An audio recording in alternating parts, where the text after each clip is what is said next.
Welkom terug. Ons ateljeegas vandag is Jimmy Malan van Malan Seuns Kwekery. Jimmy, ja, voorreg om jou vandag hier te hê. Corné, baie dankie, is my ook lekker om hier te wees. Ja, die Malan Seuns groep en familie, soos ek verstaan, het al hier in 1913 ontstaan. Dis 'n lang tyd terug. Ja, dis vir ons 'n groot voorreg. So my oupa grootjie het begin in 1913 en toe het sy seun saam met my oupa, hulle was 4 seuns geweest, toe het hulle oorgeneem. En toe het my oupa basies al sy broers uitgekoop en toe sit my pa saam met my oupa en nou sit my voorreg om saam met my pa te wees. En ja, net vir die interessantheid, wat wil mense dink aan Malan Seuns, mense ry verby die kwekery en die dinge, maar julle is baie meer as net 'n kwekery deesdae. Ja, so ek dink die groot ding wat ons geleer het oor die generasies is jy moet diversifiseer, want jy weet nie wat gebeur altyd in hierdie faset van landbou of die prys gaan val of wat ook al nie.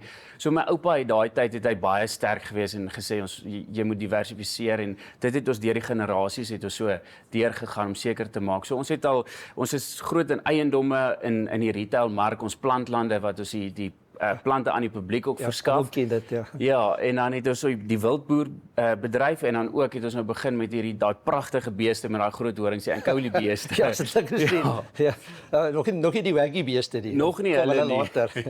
Julle sit seker ook maar koppe met mekaar oor julle familie. Ek weet nie of dit 'n handves wil noem of wat nie, maar om seker te maak dat die toekoms julle nageslag dan ook 'n plek gaan hê om voor te werk. Ja, Corné, ek dink daai dis regtig belangrik want jy moet as familie moet jy saam 'n plan hê. Ja. My pa het ons van kleins af en ek dink dit is een van die groot suksesse is van ons familiegenerasies deur is die ouer generasie het die jong generasie van jongs af lief gemaak daarvoor. Ek dink wat baie keer gebeur is die pa kom by die huis en hy pak af by die huis oor alles wat sleg en wat moeilik was en dan raak dit vir die kinders raak dit 'n negatiewe ding.